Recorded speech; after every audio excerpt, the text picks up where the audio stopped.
لا ما شوف، مقدعه ما نبغاها، لا نبغى مقدار يعني صحاب. اي ادري، لا انا ما ابغاها صح، لا ابغاها يعني كعرض عرض. اي ابغاها. أهو. ما انا بقول لك اهو اعمل لك عرض. يعني قول لي العرض. يبقى 20 ريال. 20 ريال؟ عايز عرض احسن من كده؟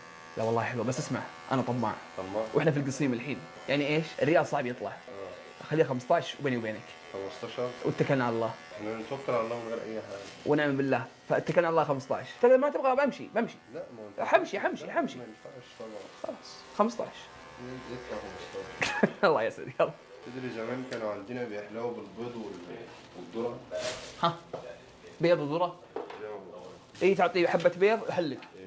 طيب والله لا اجيب لك بيض وذره، والله لا اجيب لك، والله لا اجيب لك حبه بيض وحبه ذره. هتجيب لي كم طبق بيض؟ لا وش طبق الحلق جبت حلاقه، بجيب لك حبه بيض وحبه ذره. لا ما كانش كده الاول. كان الاول كده يجيبوا لك طبق مليون بيض وتحلى بيض. لا هذه من عندي اجل. طب اقول لك على حاجه. قول لي. كانوا بيحلوا برضو. عارف انت القمح والمخلوط مع السنه يفضل يحلق طول السنه وفي الاخر يجيب لك ايه 3.5 كيلو. طيب اسمع عندي لك عرض، حجيب لك ربع حبه بخاري، ربع حبه بخاري مع مشروب، ذاك اليوم في المحطه اصبر دفعت انا اي ربع حبه بخاري ب 11 ريال. قبل الحلاقه. إيه. بس انت اللي عندي المفروض انا اللي اجيب لك. صح بس احنا نتكلم عن ايام زمان، انت تقول ايام زمان يجيب. ايام زمان. اي فاحنا خلينا نمشي على ايام زمان. انت ماشي على ايام زمان يعني. اي ايام زمان حلوه يعني كانت. ايام زمان حلو. ما كان فيها مشاكل، ما كان فيها شيء يعني. فيلا خلينا نتوكل على الله. ربع حبه بخاري ولك مني والله لا اجيبها الان واجيك. والله لا اجيبها، بس اخاف ربع حبه اغلى هنا. بس غالي. كم ربع الحبه بالله؟ يعني ممكن تجيبها ب 20 ريال. ليه؟ قول والله انا ماخذ ربع حبه بخاري في محطه تسممت منها مع مشروب ومع شاهي ب 14 ريال.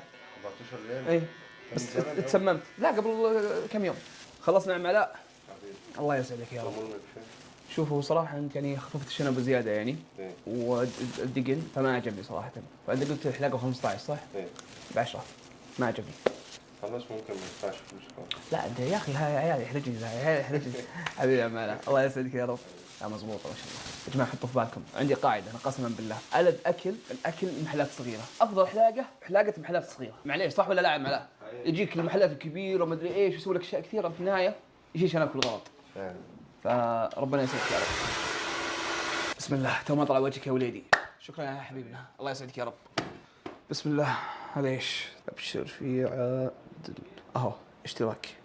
متى تتوقع ندخل 100,000 ان شاء الله؟ 100,000. شوف باقي تقريبا حدود اقل من 10,000. خلاص اما تنزل فيديو ده. يا رب لك مني اذا دخلت 100,000 دعاء. بس كده. نعمه. من تحصل احد يدعي لك ببلاش؟ احسن من اي حاجه. خلاص والله لا ادعي لك. الله يسعدك يا حبيبنا.